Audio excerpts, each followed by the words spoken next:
অকল সংগীত নহয়, প্ৰতিজন অসমীয়াৰ বাবে চিন্তা কৰিছিল। শিক্ষা, সংস্কৃতি, সাহিত্য, খেলা ধূলা, নতুন প্ৰজন্মৰ বাবে, প্ৰকৃতিৰ বাবে, সমাজৰ বাবে সকলো ক্ষেত্ৰত তেওঁ কৰিব বিচাৰিছিল কিবা এটা। আৰু এজনে 100জন হৈ তেওঁ কাম কৰিব বিচাৰিছিল, কৰিও গৈছিল।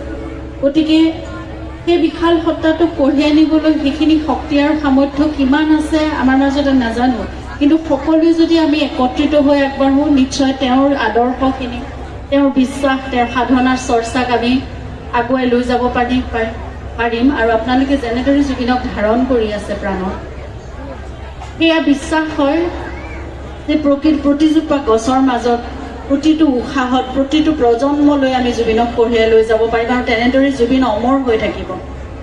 আমি জুবিনৰ সৃষ্টিৰাজি, কৰ্মৰাজিক বহু যুগলৈ, যুগ যুগান্তৰলৈ, আমি ভাবি নোপোৱা সময়লৈ, প্ৰতিটো প্ৰজন্মলৈ কঢ়িয়াই নিবলৈ হ'লে সেয়া সাধনাৰ চৰ্চা আমাৰ মাজত অব্যাহত থাকিব লাগিব।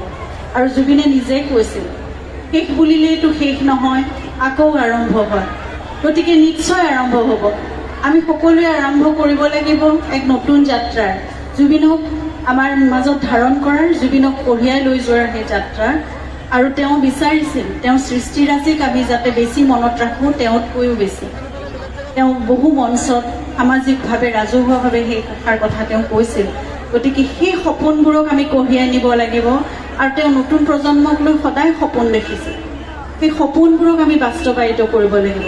সেইবাবে আমি সকলোৱে একগোট হৈ, সন্মিলিত হৈ, একতাৰে, আমি কোনো ভেদ বিভেদ নাৰাখি, আমাৰ যি মতাদৰ্শ থাকক, অন্য যি ৰাজনৈতিক মতাদৰ্শ থাকক, যি আঞ্চলিকতা বা অন্য যিমান যি থাকক, কিন্তু সেই সাংস্কৃতিক যিটো এটা পজিটিভ, ইতিবাচক যিটো ভাৱ, সেইটো ভাৱ লৈ আমি সৃষ্টিমুখী হ'লে নিশ্চয় আমি জুবিনক অমৰ কৰি ৰাখিব পাৰিম।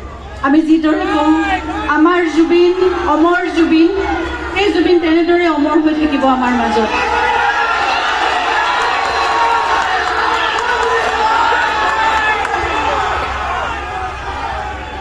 এইখিনিয়েইতো শক্তি। সকলোৱে আমি যদি এনেকৈ ভাবোঁ একত্ৰিত হৈ, তেতিয়াহ'লে নিশ্চয় জুবিন আমাৰ মাজত সদায় এনেদৰেই থাকিব। আৰু ন্যায় আমাৰ প্ৰাপ্য, আমি ন্যায় পাবই লাগিব। আৰু সেয়া আমি পামেই। সেইখিনি আস্থা আৰু বিশ্বাস আমাৰ আছে। প্ৰতিজন অসমীয়াই জুবিনৰ বাবে সেয়া প্ৰাৰ্থনা কৰিছে, প্ৰতিজন অসমীয়াই সেয়া দাবী কৰিছে আৰু দাবী জনাইছে। আৰু প্ৰতিজন অসমীয়াৰ অন্তৰত এতিয়া অন্তত এটা কামনা সেইটোৱে আছে যে জুবিন গাৰ্গে ন্যায় পাব লাগে। আৰু সেই ন্যায় আমি পাবই লাগিব। নহ'লে ন্যায়ৰ অৰ্থ কি থাকিব? যদি জুবিন গাৰ্গৰ নিচিনা এটা সত্তাই ন্যায় নাপায়, যদি জুবিন গাৰ্গৰ অনিষ্ট কৰা দোষীয়ে শাস্তি নাপায়, তেতিয়াহ'লে সেই ন্যায় শব্দটো আমাৰ অভিধানৰ পৰা, আমাৰ আইনী ব্যৱস্থাৰ পৰা তাক একেবাৰে নিষেধ কৰি পেলোৱাই ভাল। গতিকে মই সেইখিনি আস্থা বিশ্বাস আছে। ভগৱান সদায় সত্যৰ লগত থাকিব, সত্যক আশীৰ্বাদ কৰিব। আৰু প্ৰতিজন অসমীয়াই ন্যায়ৰ বিচাৰটো আৰু যিটো সত্য আৰু শুদ্ধ, সেয়াই প্ৰতিষ্ঠা কৰিব।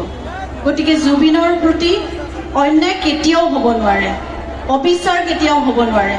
জুবিন আমাৰ মাজত সদায় সমাদৃত হৈ, সকলোৰে মৰম আশীৰ্বাদৰ মাজত ন্যায় তেওঁ লাভ কৰি, তেওঁৰ সাংস্কৃতিক যাত্ৰা, তেওঁৰ সমাজমুখী, তেওঁৰ পোহৰমুখী যাত্ৰা সদায় অব্যাহত থাকিব। সেয়াই কামনা কৰিছোঁ। আৰু আপোনালোকে জুবিনক এনেদৰেই ধাৰণ কৰি আগুৱাই লৈ যাওক, মোক আশীৰ্বাদ কৰি থাকক।